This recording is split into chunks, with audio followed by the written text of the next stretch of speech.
Buenas noches, sean todos muy bienvenidos al primer webinar del año de la Facultad de Ciencias de la Ingeniería de la UPA. Les damos la bienvenida a quienes se conectan desde Paraguay, a los que nos están acompañando desde el exterior y también un saludo especial a todos los miembros de nuestra comunidad de la UPA. Yo soy Verónica Rojas, soy docente en la Facultad de Ciencias de la Ingeniería y quería hoy presentarles nuestro webinar sobre innovación para el desarrollo estratégico de un país. Nuestro invitado de hoy es el profesor Camilo Freddy Mendoza Morejón de la Universidad Estatal del Oeste de Paraná. Queremos también recordarles a quienes nos siguen a través del Facebook de la UPA que pueden hacer preguntas y comentarios ahí mismo en la transmisión desde el inicio de la charla. Y nuestro invitado va a estar respondiendo a las preguntas que le pasen por ahí al finalizar su presentación. El webinar es un esfuerzo siempre de la Facultad de Ingeniería en equipo. El profesor Joel Prieto está detrás de cámara como nuestro director de imágenes, como siempre. Y el profesor Marcelo Castier está esta vez coordinando la interacción con el público a través del Facebook. En esta oportunidad vamos a contar también con la presencia de los profesores Arnoud Coupens y Juan Pablo Nogués. El profesor Coupens trabaja en conjunto con la profesora Gabriela Moyoli en el tema de innovación en Paraguay y ambos son miembros del plantel permanente de profesores de la UPA. El profesor Nogués es el decano de la Facultad de Ciencias de la Ingeniería de la universidad. Además, por supuesto, queremos darle la bienvenida al profesor Camilo Morejón. El profesor Morejón es de nacionalidad boliviana, graduado en la Universidad Técnica de Oruro, en Bolivia. Es investigador del Consejo Nacional de Desarrollo Científico y Tecnológico de Brasil, docente de maestría y doctorado en la UniOeste, docente de la maestría en Red Nacional de Innovación y coordinador de grupos de investigación en innovación, y mentor de la Red Mundial de Inventores de la International Federation of Inventors Association, además de otros cargos y títulos que también le corresponden. Sea muy bienvenido, profesor Camilo Morejón. Es para nosotros un gusto tenerle, le agradecemos mucho que haya aceptado nuestra invitación. Y le invitamos a que inicie su charla, por favor, y después vamos a pasar a una breve conversación y a las preguntas del público. Bienvenido, profesor. Ok, inicialmente entonces, buenas tardes. Un saludo cordial a todos los organizadores del evento y también a todo el público virtual de la Universidad Paraguayo-Alemana, UPA, y también las otras personas que estuvieran asistiendo esa charla, ¿no? Antes de comenzar, entonces me gustaría primero agradecer por la invitación al profesor Marcelo Castier, un gran amigo, un gran profesor, ¿no? Tuve la oportunidad de conocerlo en la COPE, en la Universidad Federal de Río de Janeiro, donde yo hice mi maestría y doctorado. Y siempre un gran honor tenerlo el profesor Marcelo como un ejemplo, un amigo, y entonces estoy aquí para también de alguna manera compartir nuestras experiencias, ¿no? Y también agradecer a la profesora Verónica Rojas, al profesor Joel Prieto, al profesor Arnold Coppens, y también un saludo y un agradecimiento especial, ¿no?, al decano de la Universidad Paraguaya Alemana, profesor Juan Nogues, ¿no? Bueno, el tema de la charla está relacionado entonces con la innovación, en este caso para el desarrollo estratégico de un país, ¿no? Y estamos trabajando con ese asunto de innovación desde 2000, desde 1999, 2000 más o menos, antes de la ley de innovación aquí en el Brasil, que fue en 2004. Entonces, desde 1999, 2000 hasta ahora, hemos tenido algunas experiencias y vamos a intentar entonces resumir en esos 30 minutos los aspectos más importantes que puedan motivar trabajar con ese asunto direccionado para el desarrollo estratégico de un país.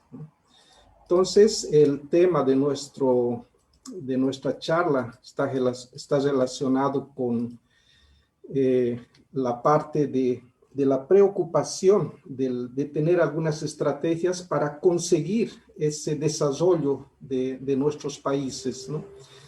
Y inicialmente, entonces, vamos a hacer un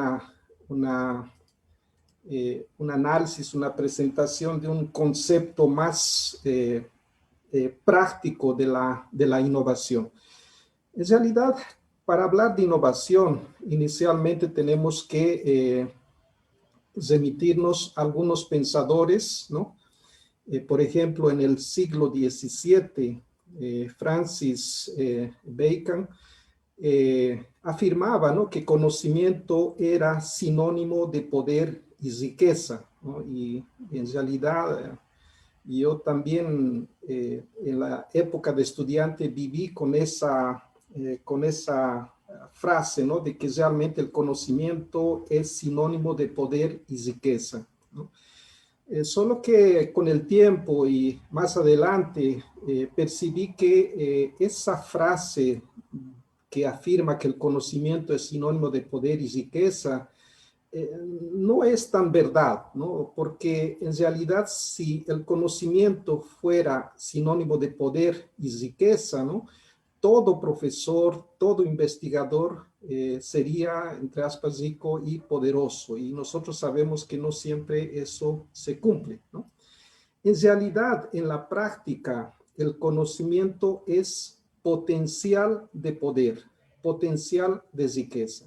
Solamente se transforma en poder y riqueza cuando aplicado, ¿no? Y justamente aplicación del conocimiento es sinónimo de innovación. Entonces, en ese contexto, estamos frente a dos escenarios. Un escenario en que se valorizaba mucho la generación de conocimiento y que en esos últimos años, principalmente en Brasil, desde 2004, por medio de nuestra ley de innovación, estamos focando nuestro esfuerzo intelectual para la aplicación del conocimiento y ese conocimiento que pueda tener también el elemento de la creatividad, ¿no? Y a partir de eso, entonces, estamos trabajando con la consolidación de la innovación. Del punto de vista más práctico, ¿no?, la innovación, nosotros podemos entonces afirmar que es una aplicación del conocimiento creativo y esa innovación está sustentado del punto de vista práctico en 5 pilares, Entonces, nosotros podemos entonces decir, ¿no?, que el primer pilar de la innovación básicamente representa la actividad intelectual, ¿no? O sea, todo organismo que tenga una actividad intelectual, ¿no?, y ahí estoy hablando no solamente de humanos, también de plantas y también de animales que o indirectamente tienen una cierta actividad intelectual, ¿no? Y incluso varias de las invenciones que nosotros tenemos son consecuencia de esos resultados de esa actividad intelectual provenientes, ¿no? de los otros organismos vivos. Más adelante después podemos explicar un poquito mejor. Entonces, el primer pilar de la innovación está relacionado con actividad intelectual. El segundo pilar de la innovación está relacionado con novedad, o sea que el resultado de la actividad intelectual tiene que ser nuevo, o sea, tiene que tener novedad, ¿no? Entonces, actividad intelectual, el segundo novedad, resultado nuevo. El tercer pilar de la innovación está relacionado con área de conocimiento. Entonces, cuando hablamos de innovación, no necesariamente tenemos que direccionar a las carreras exactas o a las ingenierías, ¿no? O sea, la innovación es una, o sea, es un elemento transversal y que penetra todas las áreas de conocimiento y también en todos los sectores, ¿no? O sea, podemos tener innovación doméstica, nos podemos tener innovación social, innovación en la medicina, innovación en derecho, innovación en las ingenierías, o sea, en las ciencias exactas. O sea, la innovación es un elemento que penetra en todas las áreas, ¿no? Y ahí entonces no tenemos ningún tipo de restricción, porque mucho se relacionaba la innovación solamente con elementos técnicos, ¿no? Y ahí los profesionales, personas de otras áreas no se sentían contemplados con la innovación. Entonces, en realidad la innovación, entonces, como estamos diciendo aquí, ella penetra todas las áreas y todos los sectores, ¿no? Entonces, ese sería el tercer pilar de la innovación. El cuarto pilar de la innovación está relacionado con el nivel del conocimiento. Entonces, cuando hablamos de innovación, podemos afirmar que la innovación no necesariamente necesita conocimientos de alta complejidad. La innovación puede también generarse con conocimientos de baja complejidad y también de media complejidad. O sea, no existe ninguna restricción en relación al nivel de conocimiento para generar innovación, ¿no? Entonces, ese es el cuarto pilar de la innovación. Y el quinto pilar de la innovación, entonces, está relacionado con que todo aquello que hemos mencionado anteriormente, ¿no? O sea, el resultado nuevo de la actividad intelectual de cualquier área y nivel de conocimiento, entonces tenga que sí o sí llegar al mercado, llegar a la sociedad. Entonces, si no llega al mercado, no llega a la sociedad en forma de producto, proceso, tecnología, etcétera, entonces no se considera una innovación. Entonces, el elemento, el quinto pilar es fundamental para concretizar la innovación. Entonces, juntando todo eso, podemos decir que innovación es el proceso de hacer con que el resultado nuevo de la actividad intelectual proveniente de cualquier área y nivel de conocimiento llega al mercado, llega a la sociedad, ¿no? Y ahí entonces tenemos un otro elemento también que con nuestra experiencia consideramos como siendo opcional, que está relacionado con la propiedad intelectual.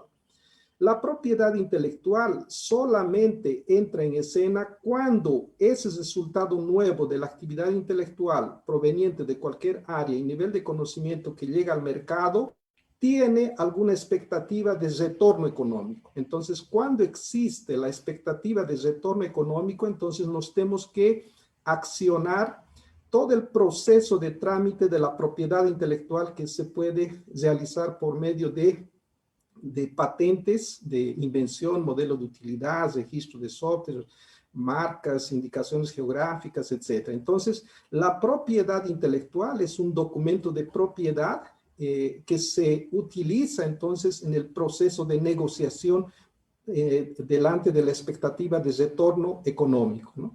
Ahora, si nosotros tenemos una actividad intelectual que tenga resultado nuevo, que venga de cualquier área y nivel de conocimiento, que llega al mercado, más sin la mínima expectativa de retorno económico, o sea, estamos abriendo mano de ese retorno económico. Entonces, no necesariamente vamos a tener que realizar esa protección intelectual, ¿no? Entonces, ese es más o menos el contexto del concepto de la innovación del punto de vista práctico, ¿no? Entonces, avanzando un poquito, una vez que ya tenemos entonces la innovación, entonces tenemos también un otro concepto que va a ser fundamental para la mejor comprensión de nuestra charla. Y ahí está relacionado entonces con el proyecto, ¿no? O sea, ¿qué es lo que será el proyecto? ¿Cuál será el concepto de proyecto? Entonces, nosotros entendemos que proyecto es un documento que resulta de una planificación, ¿no? Y en ese documento, entonces, tenemos una serie de informaciones, datos, cálculos, esquemas, diagramas de flujo, etcétera, organizados de manera lógica para conseguir un determinado objetivo de la mejor manera posible, ¿no? Entonces, cuando hablamos de proyecto, estamos hablando de ese documento que sirve como directriz, como guía para conseguir un determinado objetivo de la manera más óptima posible, ¿no? Entonces, cuando hablamos la innovación como una estrategia para el desarrollo de los países, entonces significa que en algún momento tendremos que trabajar encima de ese proyecto, en la planificación con una serie de informaciones, y todas esas informaciones tendrán que estar colocadas de manera lógica y obviamente para conseguir ese objetivo de la mejor manera posible, ¿no? Entonces, de esa manera, teniendo el concepto de innovación y sabiendo entonces qué es el proyecto, nuestro desafío a partir de ese momento entonces sería trabajar encima de la planificación de ese proyecto. Y como nosotros tenemos el elemento central, el desarrollo estratégico de un país, entonces tenemos que comenzar con una mirada global del país y una especie de diagnóstico del país para entender cuál es su posición y cuáles son sus características de ese país, tanto del punto de vista macro cuanto del punto de vista micro, ¿no? Y podemos, por ejemplo, hacer ese análisis considerando el aspecto económico, ¿no? Cuando hablamos del aspecto económico, entonces tenemos aquí, por ejemplo, el Paraguay en el mundo, ¿no? El caso del Paraguay. Y ahí entonces podemos analizar, ¿no? En el caso de Paraguay, qué es lo que Paraguay tiene y que consigue exportar para los otros países, y al mismo tiempo también qué es lo que Paraguay importa, consume de los otros países, ¿no? Y ese trabajo entonces se realiza por medio de un análisis detallado de la balanza económica del sistema económico mundial, y sabemos que en esa balanza del sistema económico mundial, entonces nosotros tenemos una serie de elementos de negociación, ¿no? Entonces ahí tenemos productos de la minería, productos químicos que son, que pueden también estar contemplados, productos para la salud, materiales de construcción, equipos, ¿no? Sales inorgánicos, ácidos, productos de casa, ¿no? O de oficinas, y tenemos ahí también productos metálicos, minerales procesados, y ahí tenemos pulpa de papel. Después tenemos ahí también productos agrícolas de origen animal también, frutas, etc. Entonces nosotros tenemos una serie de productos que hacen parte de esos procesos de balanza económica, ¿no? De exportaciones, importaciones. En el caso de Paraguay, y adelantando un poquito, entonces prevalece mucho de los productos vegetales, productos del primer sector, que son esenciales en su balanza comercial, ¿no? Por ejemplo, en el caso de las exportaciones del Paraguay, ¿no? Podemos observar que Paraguay tiene en su sistema de exportaciones una serie de productos que están agrupados aquí en los productos vegetales, ¿no? Como granos de soya, temos aí maíz, temos aí arroz, ¿no? E aí, por exemplo, a soja representa 20%, 20,3% del total, el maíz representa 5,36%, arroz 2,9%, etc. E aí podemos complementar também, ¿no? El otro elemento fundamental de exportación del Paraguay está en la electricidad, con 20,1%. Y ahí tenemos, ¿no? La carne bovina, congelados, y también tenemos los otros productos como harina de soya, aceite de soya, etc., ¿no? Entonces, esos son los productos de exportación del Paraguay. Y esos productos de exportación del Paraguay, entonces, generan entrada de recursos, más o menos en el valor de 7,79 billones de dólares como consecuencia de las exportaciones, ¿no? Aquí, por ejemplo, podemos ver que en 2014 las exportaciones generaban 9,91 billones de dólares, y ahora en 2019 entonces tenemos 7,79 billones de dólares, ¿no? Entonces, como habíamos mencionado, todo eso está básicamente concentrado en pocos productos con mayor proporción, y al total son en realidad 76 productos de exportación del Paraguay, ¿no? Entonces, al mismo tiempo, podemos también analizar el lado de las importaciones, ¿no? ¿Qué es lo que Paraguay importa de los otros países? Y ahí entonces podemos ver, en el caso de las importaciones, básicamente está en 35% de tecnologías, ¿no? Y esas tecnologías también están complementadas por productos químicos, que representan más o menos 18%, vehículos, automotores, etcétera, 7%, y también los demás componentes, ¿no? Y esas importaciones del Paraguay, entonces, representan, por ejemplo, en 2014, generaba la salida de 12,1 billones de dólares para la compra de esos productos, ¿no? Y en 2019 nosotros tenemos ahí 10,6 billones de dólares que estaría saliendo del Paraguay para comprar esos productos, ¿no?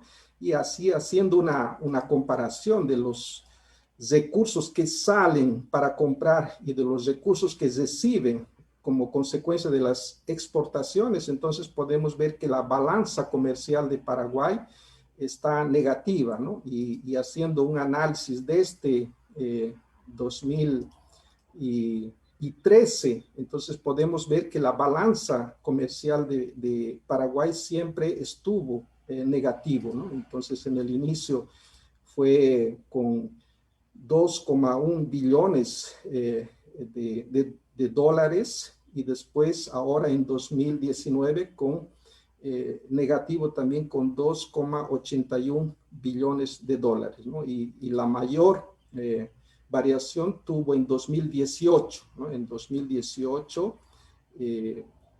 Paraguay habría comprado el valor de 13 billones y habría vendido 9,2 billones, ¿no? Entonces, ese es el escenario de la balanza comercial del Paraguay. Entonces, continuando, podemos ver también aquí la parte de los destinos, o sea, para dónde van esos productos que Paraguay produce, ¿no? Y ahí podemos observar entonces que los productos producidos en el Paraguay, ¿no? Van para el Brasil, Argentina, Chile, ¿no? También para Rusia, India, Estados Unidos, ¿no? Entonces ahí podemos observar en proporciones, ¿no? Brasil 32%, Argentina 22%, Rusia 7%, India 2,19%, Estados Unidos 2,43%, etc. Entonces, en valores, eso representa más o menos los 7,79 billones de dólares que estaría recibiendo como consecuencia de las exportaciones, ¿no? Y ahí entonces habíamos mencionado que Brasil es el mayor comprador, ¿no? Con 2,53 billones, Argentina con 1,74, Chile, Rusia y Estados Unidos, ¿no? Entonces, ese es el escenario del comercio de los productos generados en el Paraguay. Y cuando hablamos de los orígenes, ¿no? O sea, de dónde vienen los productos que Paraguay compra, entonces podemos observar aquí también que el mayor vendedor estaría en el Brasil, ¿no? Y en realidad Brasil, Chile, Argentina, Uruguay y otros países también, incluso aparece ahí en menor proporción Bolivia. El total más o menos hace del 41% de las importaciones, ¿no? Después tenemos en segundo lugar Estados Unidos, ¿no? Después tenemos ahí China con 17% y los demás países también con sus porcentajes menores, ¿no? Entonces, ese es el origen de los países que venden los productos al Paraguay, ¿no? Y aquí, conforme habíamos mencionado, entonces en 2014 era 12,1 billones de dólares de las compras, ¿no? De los productos importados, y eso generaba entonces, o genera en la actualidad, una salida de más o menos 10,6 billones de dólares, ¿no? Y ahí entonces reforzando, Brasil en primer lugar, Estados Unidos en segundo, China, Argentina, Chile, ¿no? Entonces ahí tenemos la balanza comercial, o sea, qué es lo que Paraguay vende, qué es lo que Paraguay compra, qué es de dónde compra y a dónde vende, ¿no? Paraguay sus productos, ¿no? Y lo que llama la atención en el caso de las exportaciones y las importaciones, y aquí haciendo una comparación de los productos que Paraguay está exportando, que son 76 productos, comparado con los productos de exportación de los otros países, en este caso como China. Entonces, ya de entrada podemos ver, ¿no?, que la economía de Paraguay está en 7,79 billones de dólares en la exportación, en cuanto que China está con 2,41 trillones de dólares, ¿no? Entonces, una economía gigantesca, ¿no?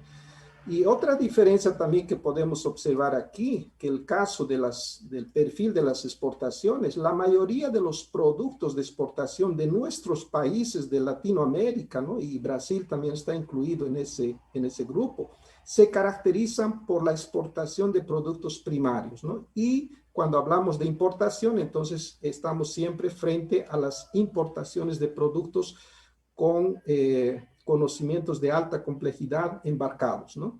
Y ahí entonces surge esa necesidad de trabajar el asunto de la innovación. Y ahí, conforme habíamos mencionado anteriormente, entonces la innovación nada más es la aplicación del conocimiento, ¿no? La aplicación del conocimiento nuevo que tenga características de novedad, ¿no? Que sea fruto de la creatividad, de la imaginación, ¿no? Esa imaginación que puede ser incremental o una imaginación que puede ser radical, ¿no? Y ahí entonces, cuando hablamos de nuestras universidades, nosotros estamos frente a dos escenarios.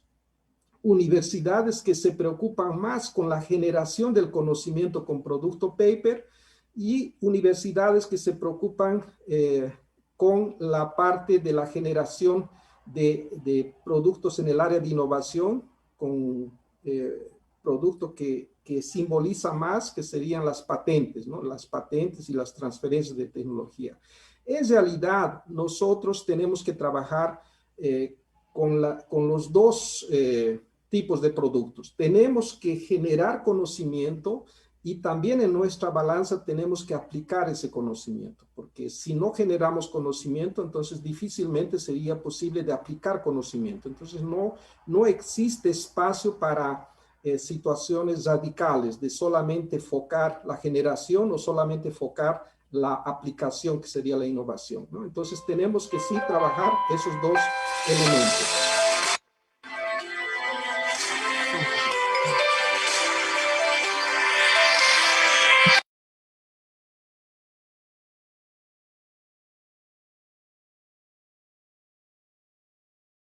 Ven ahí que el celular tocó.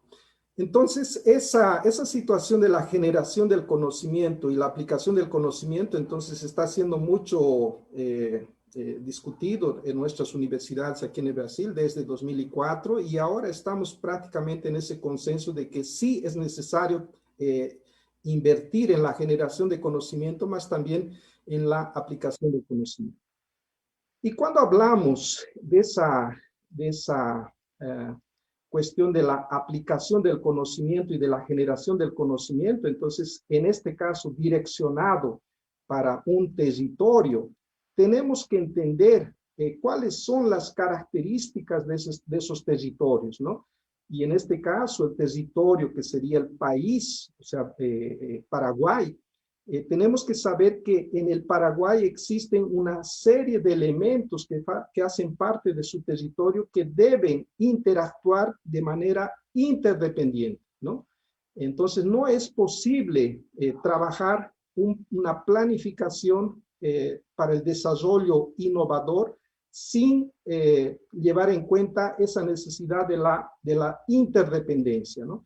Entonces, cuando hablamos de los territorios, tenemos que hacer un análisis integrado y sistémico. Y ahí podemos, por ejemplo, encontrar que dentro del territorio país existe un elemento de gestión, ¿no? Ese elemento de gestión que es constituido por el Ejecutivo, Legislativo y también el Judiciario. El papel fundamental de ese elemento de gestión no debería ser solamente la gestión del municipio.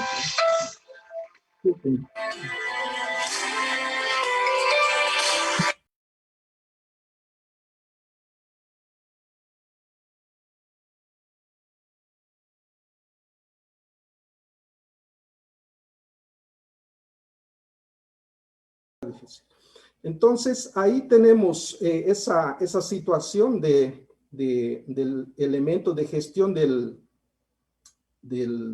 país, ¿no?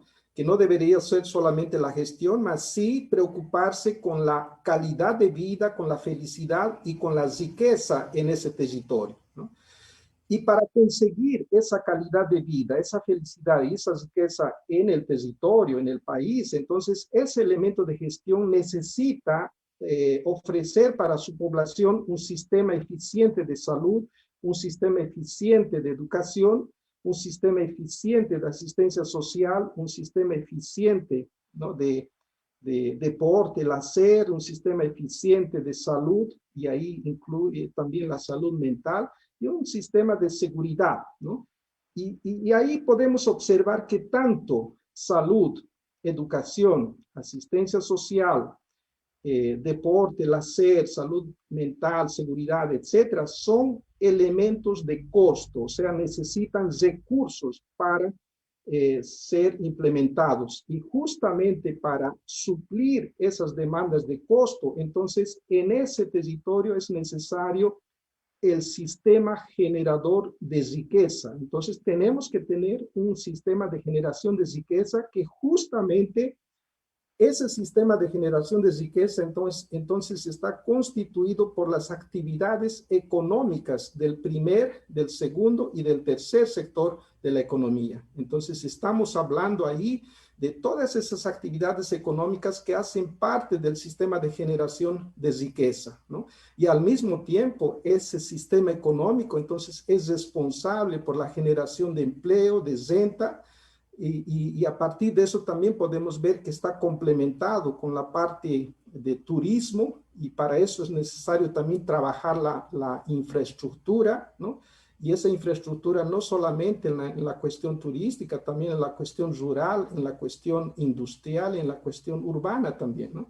Y en ese universo de actores, de elementos, es necesario considerar también la parte ambiental, porque todas las actividades son responsables por la generación de residuos sólidos, líquidos y gaseosos, ¿no? Y esos residuos sólidos, líquidos y gaseosos, entonces, necesitan también un tratamiento especial porque ellos pueden constituirse en materias primas no convencionales de procesos de transformación o industrialización de residuos, ¿no?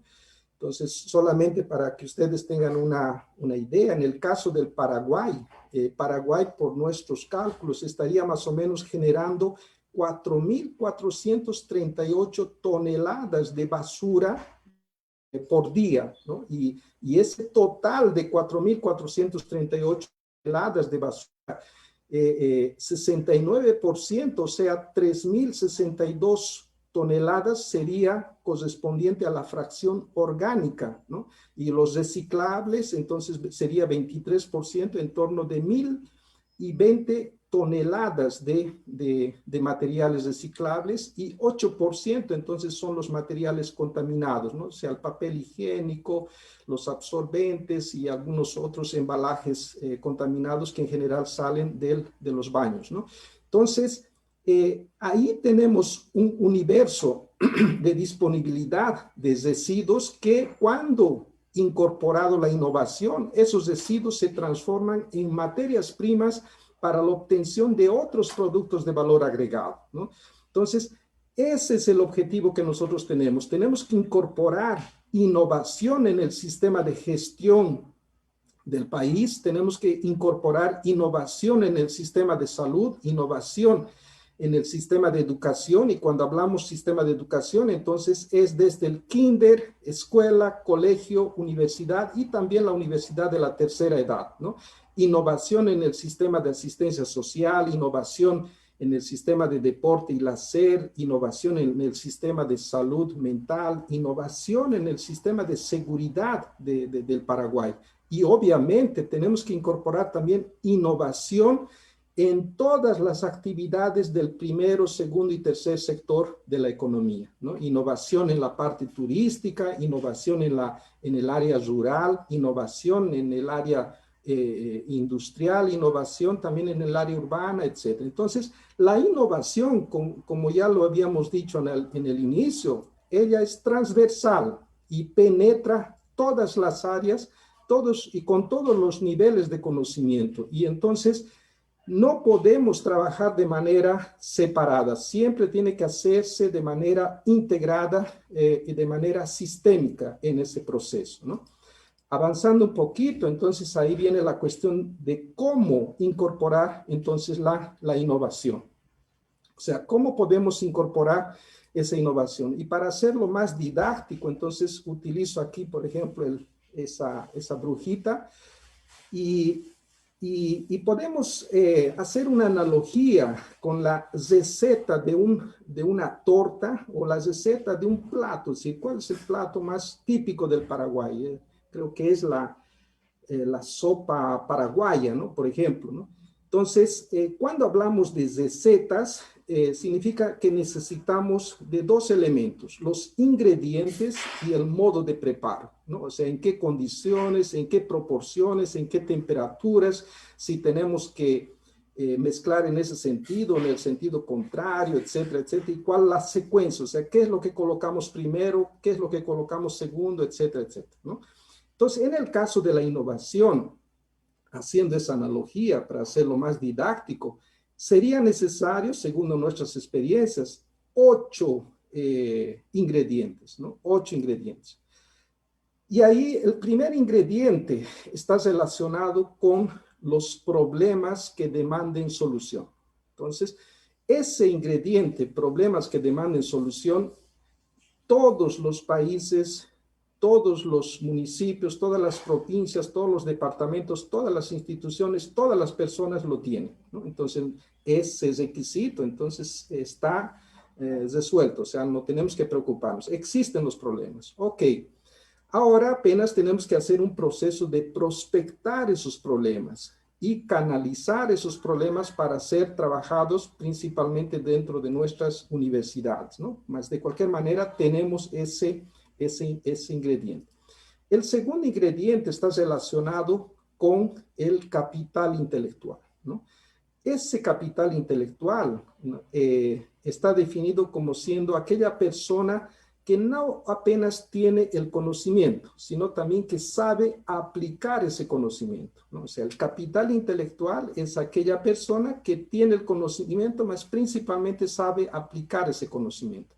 Y cuando hablamos de capital intelectual, a los ojos de la sociedad, principalmente aquí en el Brasil, nuestro capital intelectual está siendo visto como siendo un pasivo intelectual, ¿no? O sea, parece que la sociedad no está entendiendo que el papel principal de las universidades es la generación, formación de profesionales, ¿no? La enseñanza.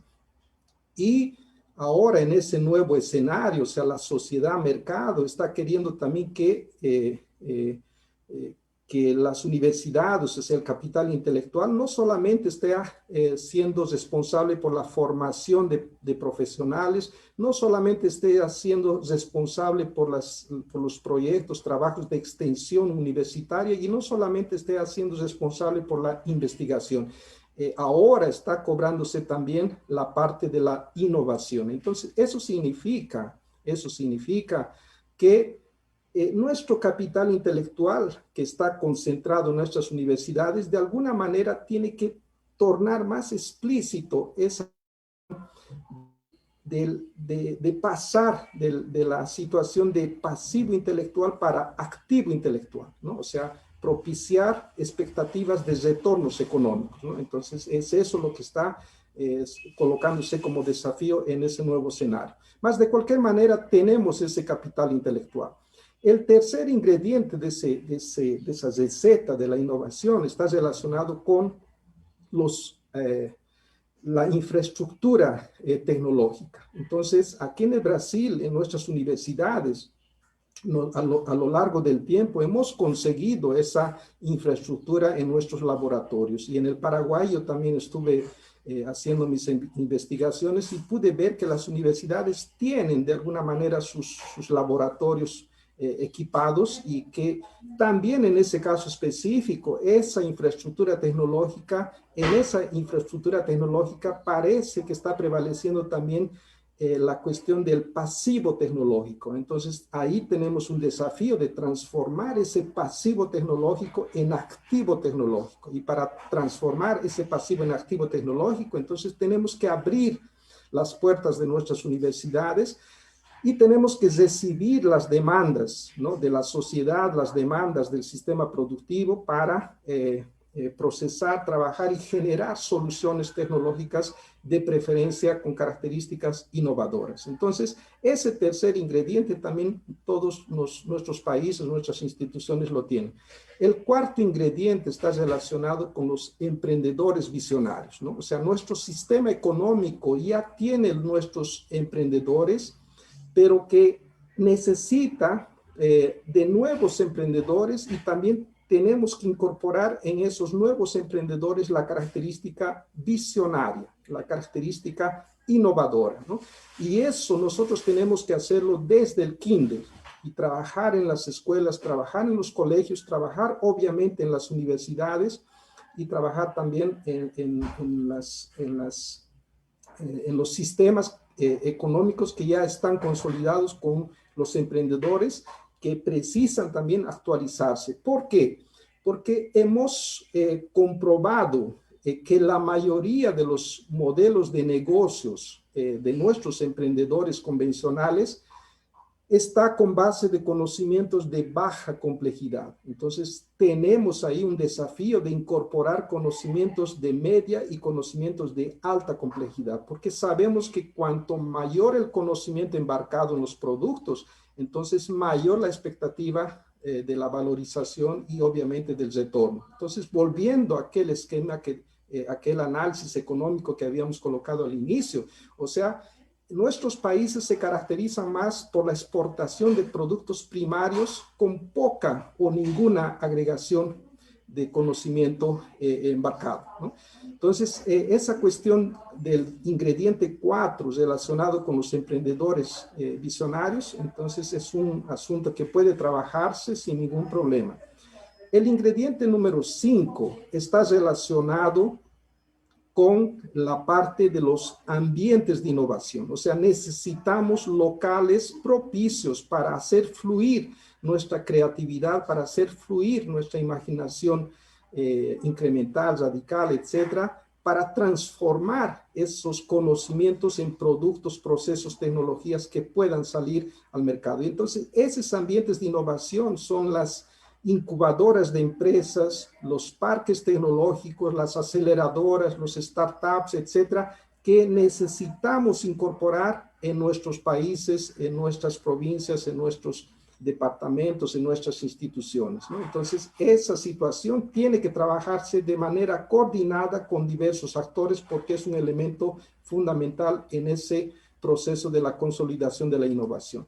El sexto elemento está relacionado con la parte financiera, recursos. Necesitamos recursos. Con relación a los recursos, podemos afirmar también que nuestros países tienen esos recursos, ¿no? Solamente que ahora en este nuevo escenario tendremos que direccionar esos recursos de manera estratégica, ¿no? Y como había mencionado al inicio, o sea, ese direccionamiento de esos recursos que tiene que ir para la generación del conocimiento, más también tiene que ir para la aplicación del conocimiento, ¿no? En el primer caso con producto paper y en el segundo caso con producto patente con transferencia, licenciamiento de tecnología. Entonces ahí es una situación de ajustes que tiene que ocurrir en nuestros sistemas de ciencia y tecnología. El séptimo ingrediente de esa torta de la innovación o de esa receta que estamos utilizando está relacionado con los instrumentos jurídicos, los instrumentos legales. O sea, todas las actividades contempladas en la innovación tienen que tener amparo legal. Entonces, estamos hablando de ahí desde una ley nacional de innovación, desde una ley municipal de innovación, desde los reglamentos dentro de nuestras universidades. Entonces, esos instrumentos jurídicos legales son fundamentales para dar amparo legal a todas nuestras actividades, ¿no? En el caso de Brasil, de manera pionera, entonces nosotros ya tenemos la ley desde 2004 y desde 2004 hasta el presente estamos en ese proceso de optimizar, de tornar esa ley más práctica para que pueda ser implementado de manera directa, ¿no? Y el último ingrediente, que sería el 8, está relacionado con la voluntad política. O sea, es difícil conseguir consolidar algún proceso sin la voluntad política. Y cuando hablamos de la política, no estamos hablando de la política irracional, estamos hablando de la política racional, ¿no? Sabemos que la política es un complejo juego de intereses sistémicos e interdependientes, ¿no? Y en ese complejo juego de intereses sistémicos e interdependientes existen dos vertientes, una vertiente racional y una vertiente irracional, ¿no? En la vertiente irracional prevalece más los intereses de grupos, intereses de familias, etcétera, que no consiguen entonces ese objetivo mayor de la calidad de vida, riqueza, etcétera, para el territorio, para el país. Entonces tenemos que siempre direccionar a la política del punto de vista racional que priorice el interés colectivo, el interés del territorio, el interés del país por encima de esos otros intereses de grupos, de familias, etcétera, ¿no? Y al mismo tiempo también tenemos que trabajar el concepto de capital, ¿no? Dentro de la política. El capital, nosotros sabemos que existe capital social, capital económico, capital artístico, capital cultural, capital humano, ya lo habíamos dicho también, capital intelectual, etcétera. Entonces nosotros tenemos que trabajar con esas diversas dimensiones del capital. Y justamente el capital intelectual, cuando consigue transformar conocimiento en producto, proceso, tecnología, entonces genera riqueza. Y justamente esa riqueza pasa por un proceso de gestión. Y en la gestión de la riqueza también tenemos dos caminos, ¿no? O sea, uno de los caminos sería la gestión de la riqueza con base de la concentración de la riqueza, y eso obviamente genera pobreza, ¿no? Y el otro camino que sería la gestión de la riqueza con base de criterios inteligentes, que sería utilizando la distribución de la riqueza, ¿no? Y en ese caso entonces estaría alineándose al objetivo mayor, que sería la calidad de vida, la felicidad y la riqueza en el territorio, ¿no? Y también tenemos que dejar bien claro que no significa que un país rico necesariamente sea sinónimo de país con elevada calidad de vida, ¿no? O sea, el país ser rico, más concentrado en pocas personas. Por eso que es fundamental en la gestión hacer siempre prevalecer con criterios inteligentes la distribución de la riqueza, ¿no? Y eso todo está en nuestros, está en nuestra, ¿cómo se llama? En nuestra situación, ¿no? De esclarecer y de también formar a nuestros gestores, a nuestros líderes, a nuestros profesionales. Y el producto, el resultado de todo eso, entonces va a ser ese conjunto de elementos, ¿no? O sea, calidad de vida, riqueza, empleo, renta, la cuestión de la dinamización del emprendedorismo por medio de la transferencia de tecnología y la generación de propiedad intelectual dentro de un país, etc. Entonces, es eso que necesitamos conseguir dentro de nuestros países, ¿no? Entonces, no sé cómo estamos en relación al tiempo, mas vamos a ver si conseguimos avanzar aquí. Y ahí entonces tenemos otra manera también de trabajar la innovación inversa. Ya habíamos experimentado, principalmente en el Japón, ¿no? La nomenclatura de la ingeniería inversa, ¿no? Cuando los japoneses utilizaban algún producto pronto, desmontaban y sabían cuál era la lógica del proceso y en el proceso inverso entonces conseguían mejorar y ahí colocaban en el mercado productos mejorados, ¿no? Entonces, el análisis que hicimos al inicio del aspecto económico tiene esa finalidad. ¿Por qué? Porque cuando hablamos de un país y sabemos que ese país está exportando algunos productos, entonces nosotros tenemos que saber cuáles son los productos que estamos exportando. Y no solamente eso, tenemos que saber también cuántos son esos productos. Y también no para ahí, tenemos que saber para dónde están yendo esos productos. Y también no para ahí, tenemos que saber qué es lo que están haciendo con esos productos de exportación en los países que están comprando. Y también no para ahí, tenemos que saber cuáles son los productos de valor agregado que están obteniendo con nuestros productos que estamos exportando. Y también no para ahí, tenemos que saber cuáles son los procesos, cuáles son las tecnologías que están utilizando en esos países para producir aquellos productos de valor agregado. Y también no para ahí, tenemos que saber si esos procesos, si esas tecnologías tienen o no tienen patentes, ¿no? ¿Por qué? Porque investigaciones que hemos realizado aquí en nuestro grupo de investigación demuestran claramente que existen en los productos de importación una serie de productos que están con patentes vencidas. Y cuando hablamos de patente vencida, entonces básicamente estamos hablando de la siguiente situación. Una patente contempla 4 documentos: el relatorio descriptivo, las reivindicaciones, los diseños y la suficiencia descriptiva.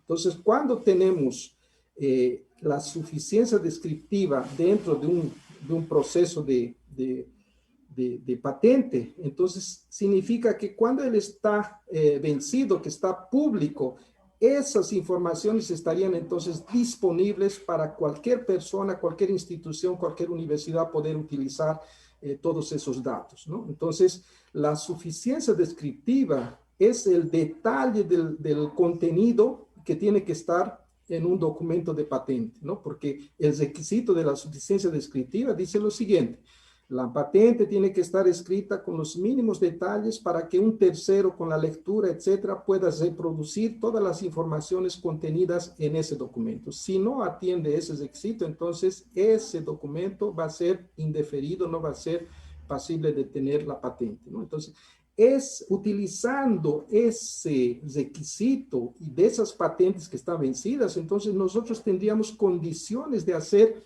la estrategia de la innovación inversa, ¿no? Y ahí entonces podemos ver claramente que Paraguay compra 10,6 billones, o sea, el dinero ya lo tiene. Y si compra porque existen los consumidores, entonces el consumidor también ya lo tiene. Y la mayoría de esas patentes están con patentes vencidas, entonces la información, los datos técnicos de esas patentes están libres para ser explotados, ¿no? Entonces tenemos todos los elementos también para trabajar con la innovación inversa, y en ese caso específico no sería necesario trabajar con la investigación y hacer todo ese proceso, ¿no? Más demorado, etcétera, porque ya estaríamos partiendo de productos concretos y con eso estaríamos teniendo condiciones de generar nuevos modelos de negocios para sustituir esas importaciones, ¿no? Y eso nosotros sabemos que genera empleos, rentas, riqueza para el territorio, para el país, ¿no? Entonces, esa es una situación que tenemos que también aprovechar y que dependiendo del caso podemos detallar un poco más, ¿no? En otras palabras, ya en la recta final, entonces decirles que tenemos que tener visión, tenemos que tener esfuerzos, tenemos que tener determinación, asociación, o sea, tenemos que trabajar siempre de manera integrada, ¿no? Y esa cuestión de la manera integrada no se limita solamente al Paraguay, o sea, tenemos y podemos también trabajar entre países, entre instituciones de los países, entre investigadores de nuestros países, ¿no? Y al final de cuentas, entonces no tenemos que rendirnos nunca y creo que tenemos condiciones plenas para conseguir ese anhelado desarrollo territorial innovador de nuestros países, ¿no? Entonces, los 30 minutos o el tiempo fue relativamente corto, más de manera resumida y espero de manera didáctica haya sido posible transmitir esa idea, ¿no? Entonces, agradezco una vez más por todo ese espacio que están brindando para compartir esas experiencias de nuestra vida profesional. Entonces, muchas gracias por la atención y me quedo entonces para las eventuales preguntas.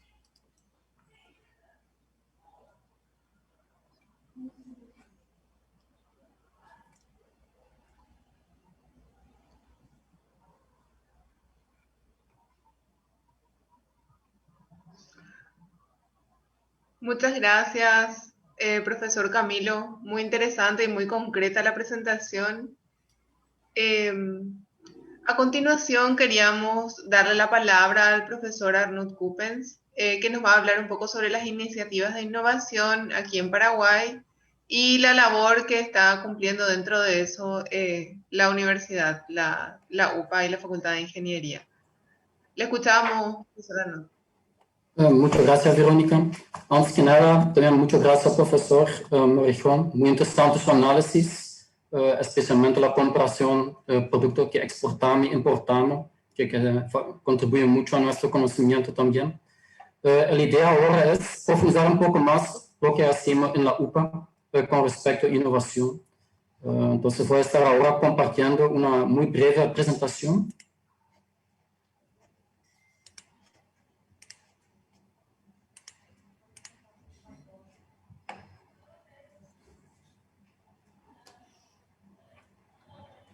Ok, como el profesor Morejón mencionó, Paraguay se caracteriza por una dependencia en su materia prima. Entonces, uno de los desafíos que tenemos acá para el sector empresarial es generar productos de servicio más sofisticados.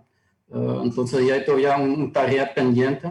Y un segundo desafío también para Paraguay es que hay poco vínculo entre el sector académico, donde se genera conocimiento, donde se hace desarrollo tecnológico, con el sector empresarial mismo. Hay muy poco emprendimiento de base tecnológico y en general poca incorporación de lo que está generado en la universidad dentro de la industria misma. Es muy importante recordar que la UPA justamente fue creado por el UIP para dar una solución o una mejora en ese aspecto. Entonces, muy brevemente voy a presentar qué hacemos concretamente en la UPA en el área de innovación. 5 años atrás decidimos junto con el decano invertir en un Fab Lab, que es un laboratorio de fabricación digital. Y en eso nosotros capacitamos a nuestros estudiantes de diseñar y prototipar sus propios proyectos de innovación. Tenemos diferentes infraestructuras disponibles, puede ser impresoras 3D, láser, el router. Entonces, una primera actividad de innovación es la capacitación del alumno. Entonces, existe un módulo de casi 3-4 meses, son 3 módulos consecutivos, donde los alumnos, desde una problemática, empieza su proceso de innovación y tienen que elaborar o llegar a un prototipo funcional. Entonces, en esa idea es muy importante recordar que siempre tiene que primero buscar un problema relevante en el contexto local. Típicamente enviamos a los alumnos a la industria o a las MIPIMES para que hable con los propietarios, con los personales, o invitamos al Estado para que ellos presenten ciertas problemáticas sociales de Paraguay. Una vez que el alumno tiene claro la oportunidad de innovación, hay diferentes pasos para llegar a lo que nosotros llamamos el producto mínimamente viable. Entonces, primero los alumnos bocetan, después hace parte del diseño en 3D, termina con su render, y empieza parte de fabricación digital. Utilizan las diferentes herramientas y tienen un proceso bastante desafiante de prototipado. Prueban, ajustan a su nuevo prototipo, así van a ir avanzando hasta llegar a un prototipo final. Después, el alumno también, para su proyecto de innovación, tiene que aprender cómo presentar y cómo promocionar. Hacen una página web, organizan también un seminario con invitados de afuera. ¿Cuáles son los tipos de proyectos de innovación que hemos hecho hasta ahora en la UPA? Por ejemplo, una trampa para mosquito. Me recuerdo que los alumnos han investigado primero los patentes que existían. Después también no solo fue un desarrollo mecánico, también incorporaron electrónica con la parte de energía solar para dar la autonomía. O sea, fue un proyecto. Otro proyecto fue un sembrador de maíz. Como te das cuenta, es tecnología muy accesible, no muy complicado, pero de gran relevancia en Paraguay, donde tenemos un problema de la agricultura familiar. Hay otros dos prototipos que fueron desarrollados como proyecto de innovación. Un envasador al vacío, también muy relevante en Paraguay, donde tenemos un problema con los campesinos que no saben almacenar su producto, mientras con ese tipo de herramienta directamente tiene un impacto positivo porque puede guardar. Y la foto abajo es para comprimir las latas. Entonces, esos son algunos ejemplos que alumnos del tercer año de ingeniería industrial logran. Entonces, ahí aplican todo el conocimiento de mecánica y electrónica que tienen. Entonces, una primera actividad relacionada con innovación en la UPA es la capacitación del alumno, y muy específico al parte de proyectos de innovación que junto con la profesora Gabriela organizamos. Pero además de eso, en la UPA también realizamos investigación científica. Por suerte, en los últimos 5 o 6 años, el gobierno ha financiado diversos tipos de proyectos de investigación científica. En la UPA tuvimos un proyecto donde también era necesario desarrollar una herramienta propia. Y nosotros desarrollamos un dron acuático para el monitoreo de agua. Utilizamos otra vez el FabLab. ¿Para qué sirve el dron acuático? Para el monitoreo de las plantas de tratamiento de esta piscinosa. Empezamos con un prototipo muy simple. Ya pudimos lograr la parte de navegación y gradualmente mediante la fabricación digital y también con todas las redes que existen mundialmente para acceder a información de electrónica, conseguimos mejorar el prototipo, añadir una grúa, un segundo prototipo, después un tercer prototipo. Pudimos demostrar exitosamente el funcionamiento de ese desarrollo tecnológico que hemos hecho con gente de Paraguay, con electrónica relativamente localmente disponible y las herramientas en el FabLab. Y lo positivo es que incluso, aunque era un desarrollo tecnológico, se puede también publicar y divulgar, que también para la UPA fue reconocimiento que se puede hacer desarrollo de tecnología de bajo costo, pero con utilidad y relevancia localmente. Entonces, para resumir, en la UPA contribuimos al desarrollo de proyectos de innovación en 2 frentes. Uno es la parte de la docencia con la capacitación del alumno, el otro es la actividad de investigación científica, y nosotros personalmente optamos para la fabricación digital como estrategia o como herramienta para promover eso. Acá incluye también el link para las personas que quieran tener un poco más de detalle sobre qué es el FabLab. Muchas gracias y voy a pasar ahora de vuelta la palabra a la profesora Rojas.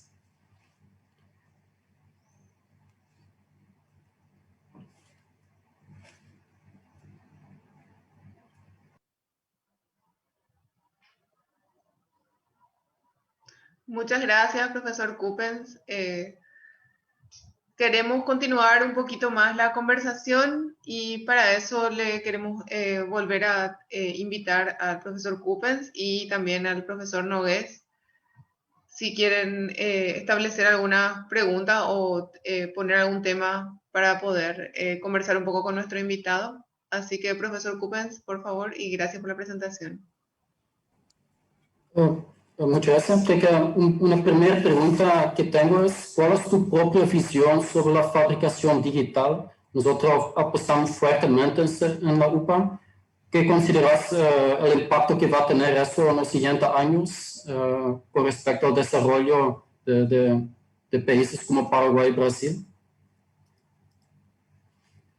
Sí, entonces estamos prácticamente, ¿no? En un escenario de transformaciones de las tecnologías, de revoluciones, ¿no? En 1784 nosotros tuvimos la primera revolución industrial que surge como iniciativa del capital intelectual de Inglaterra, ¿no? En el siglo XVIII.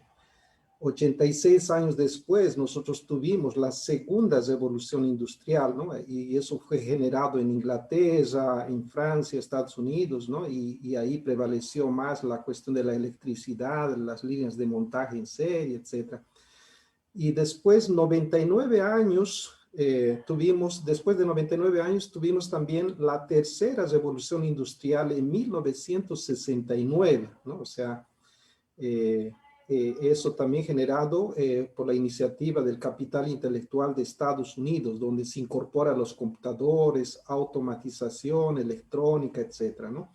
Y en 2012, entonces nosotros tuvimos la cuarta revolución industrial, ¿no? O sea, 43 años después de la tercera revolución industrial, tuvimos la cuarta revolución industrial. Y ahí podemos observar, por ejemplo, un elemento muy interesante, que de la segunda a la tercera revolución industrial se pasaron 99 años, y de la tercera a la cuarta apenas 43 años, o sea, casi la mitad. Y todo indica que la quinta revolución industrial va a ocurrir en menos tiempo. Entonces, ese proceso de la incorporación de la automatización de los sistemas cibernéticos, autónomos, inteligencia artificial, etcétera, cada vez más va a ser popularizado en nuestros procesos productivos. Entonces nosotros tenemos que trabajar y tenemos que estar alineados a ese proceso de desarrollo, ¿no? Y aquí una cosa que tiene que llamar la atención: todas las revoluciones industriales ocurrieron fuera, ¿no? Y yo creo que tenemos las condiciones plenas de también revertir ese proceso y propiciar algún tipo de revolución industrial desde nuestros países, desde Latinoamérica para el mundo, ¿no? Tenemos las condiciones plenas, ¿no? Ahí apenas tenemos que tener una cierta cautela de trabajar ese proceso de desarrollo, siempre teniendo una armonía con la cuestión tecnológica, la cuestión social, la cuestión ambiental, la cuestión cultural, etcétera. Son varias dimensiones que tenemos que trabajar en ese proceso de desarrollo, ¿no? Entonces, no solamente focar de manera cerrada en el aspecto tecnológico, olvidándonos, por ejemplo, del aspecto social, o olvidándonos del aspecto ambiental. O sea, tenemos que tener esa capacidad de trabajar siempre con una visión, como lo había mencionado anteriormente, de manera sistémica, ¿no? Interdependiente. Muchas gracias. Y felicitarles, ¿no? Por las iniciativas que ustedes ya están teniendo en esos desarrollos de esas tecnologías ya direccionadas para el campo de la aplicación del conocimiento.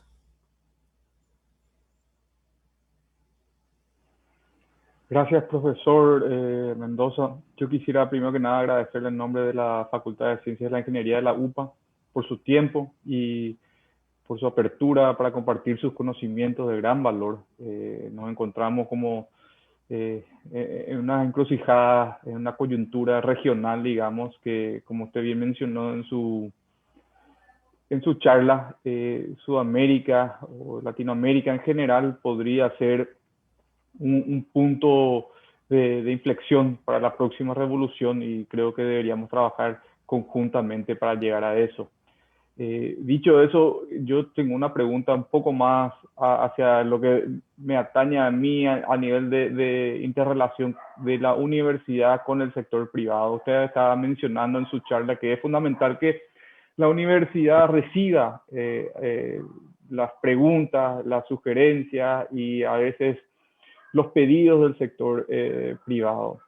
Nosotros tratamos de hacer eso, pero quisiera escuchar un poco su experiencia de cómo manejar esto, porque a veces se torna en una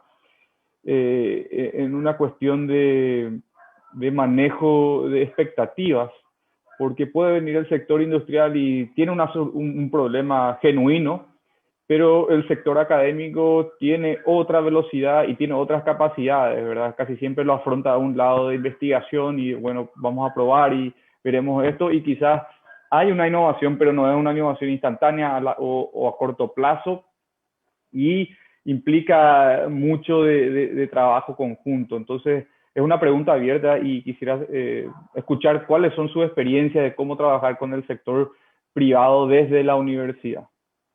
Gracias.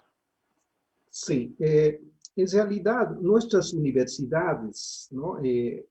Todavía están cargando esa estructura, ese formato de las anteriores revoluciones industriales. O sea, nosotros de manera general hemos sido tímidos en ese proceso, ¿no?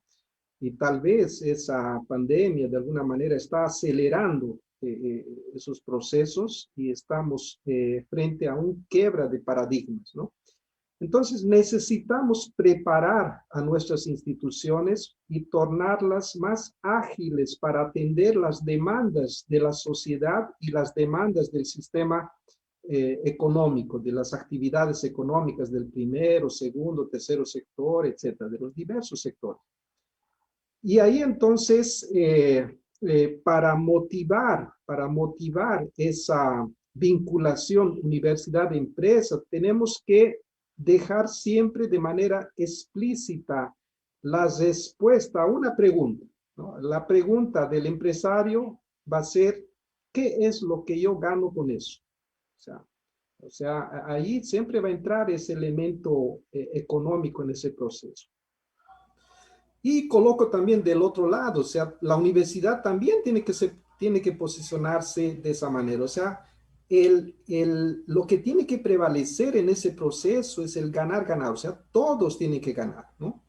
Y para conseguir explicitar ese elemento motivador, entonces nosotros tenemos que tener argumentos más reales.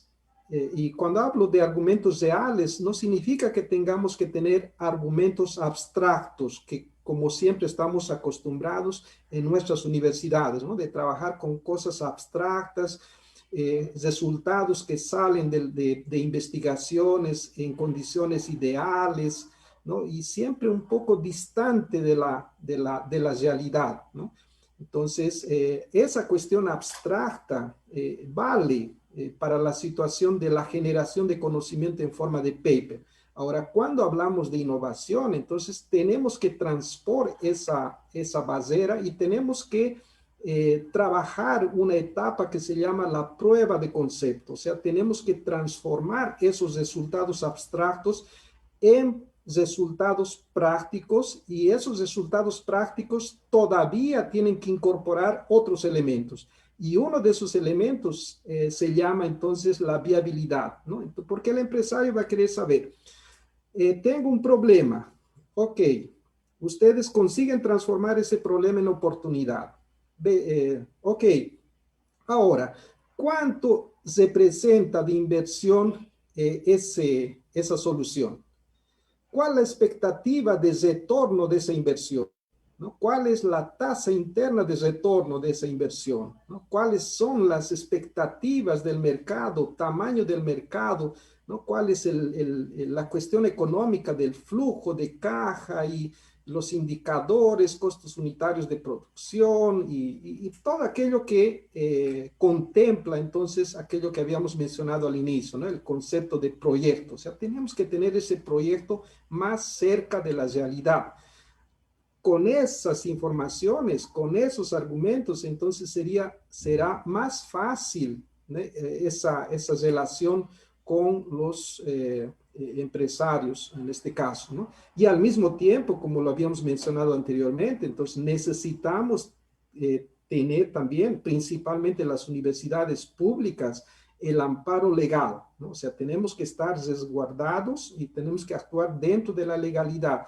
Y aquí en el Brasil, por lo menos, nosotros ya tenemos una ley de innovación, ¿no? del país, estamos trabajando con las leyes de los estados y estamos llegando también ahora a las leyes de los municipios, ¿no? Brasil tiene 5.570 municipios, entonces aquí en la región oeste de Paraná, los municipios que son los últimos de la cadena, están ya trabajando con sus leyes de innovación para tornar práctica la ley de innovación del país, ¿no? Entonces, son una serie de elementos que tenemos que considerar para tornar más práctico esa situación de la vinculación universidad-empresa. Gracias, profesor. Muchas gracias, profesor Camilo, por su respuesta. Queremos además pasarle una pregunta que nos llegó a través del Facebook, del público que está siguiendo por el Facebook de la universidad. Y la pregunta le agradecemos a Guillermo López. Dice: el Paraguay tiene un gobierno altamente rankeado en índices de corrupción. ¿Cómo puede un país salir de este problema? Bueno, una pregunta un tanto difícil. En realidad, tenemos grandes desafíos, ¿no? Existe una corrupción sistémica, una corrupción endémica y una corrupción sindrómica, ¿no? O sea, existen esas corrupciones en todos los niveles, ¿no? Entonces, tenemos que atacar esa corrupción con la educación desde la base, ¿no? O sea, existen algunas situaciones que difícilmente vamos a conseguir cambiar el chip y hacer con que una persona corrupta se vuelva una otra persona, ¿no? Con cero de corrupción. Entonces, yo creo que el camino tiene que ser de invertir en nuestras escuelas, ¿no? Invertir desde el kinder, escuela, colegio, universidad, y de trabajar esa situación de la necesidad, ¿no? De la necesidad de preservar los intereses colectivos, ¿no? Como lo habíamos mencionado al inicio, ¿no? O sea, la política, en la política tiene que prevalecer la racionalidad, ¿no? O sea, el interés colectivo, el interés del país, el interés de todo un territorio por encima de los intereses de personas, de grupos, de familias, ¿no? Entonces, y eso solamente vamos a conseguirlo incorporando esa conciencia en nuestros alumnos, en nuestros niños, que después se harán cargo del sistema económico y, como siempre lo decimos, ¿no? Son el futuro de nuestros países, solo que ese futuro de nuestros países está en nuestras manos, ¿no? O sea, nosotros como padres de familia, nosotros como profesores, estamos siendo responsables por la formación de esos niños que serán nuestros futuros profesionales. Entonces yo creo que ese es el camino que vamos a o sea, que tenemos en nuestras manos, ¿no? Y esperar que venga de arriba abajo y etcétera, son también alternativas, pero que tal vez no tengan un efecto muy positivo. Y obviamente tenemos que siempre estar atentos y ser rígidos en la fiscalización, ¿no? Y tenemos que de esa manera hacer con que nuestras instituciones funcionen de la mejor manera posible.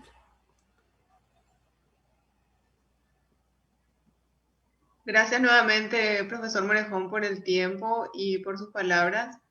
Quería nada más que volverle a invitar a hacer algún comentario final o alguna despedida para la comunidad de la UPA y para las personas que nos están siguiendo a través del Facebook.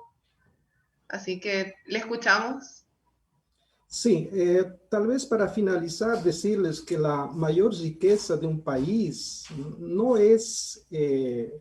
no son los minerales, no es el gas natural, no es el petróleo, no es la electricidad, no son las tierras, ¿no? productivas que tenemos en nuestros países, ¿no? La mayor riqueza de un país es el capital intelectual, ¿no? O sea, sabiendo que ese capital intelectual son las personas que no solamente tienen el conocimiento, más principalmente saben aplicar ese conocimiento para transformar el conocimiento en calidad de vida, felicidad, riqueza y soberanía de un país, ¿no?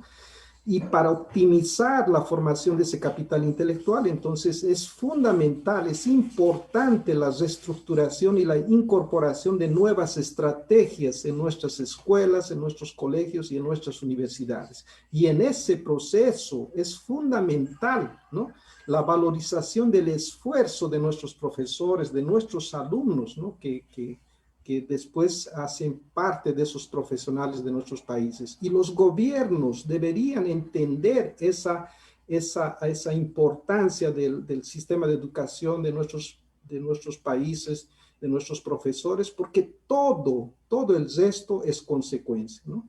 Y por todo eso, nuestro principal desafío entonces sería la formación del capital intelectual motivado, visionario, creativo, empático, emprendedor e innovador, ¿no? Y creo que ese sería el mayor legado que podemos dejar a nuestros países, ¿no? Y más una vez agradecerles por la oportunidad y como siempre estamos a disposición para tratar o detallar algunos asuntos relacionados con innovación. Entonces, muchas gracias y estamos a disposición. Muchas gracias a usted, profesor. Les agradecemos también a los profesores Arnold Cupes y Juan Pablo Nogués de la UPA.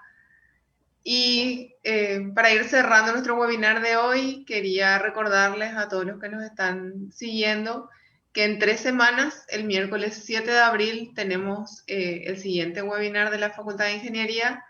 Nos va a hablar el doctor Eladio Martínez, que también es profesor de la casa, y la charla se titula Impacto del COVID-19 en los sistemas logísticos y en las cadenas de suministro. Así que muchas gracias a todos los que nos estuvieron acompañando hoy, gracias a los presentes y nos veremos el 7 de abril. Ok, gracias, chao, chao, cuídense.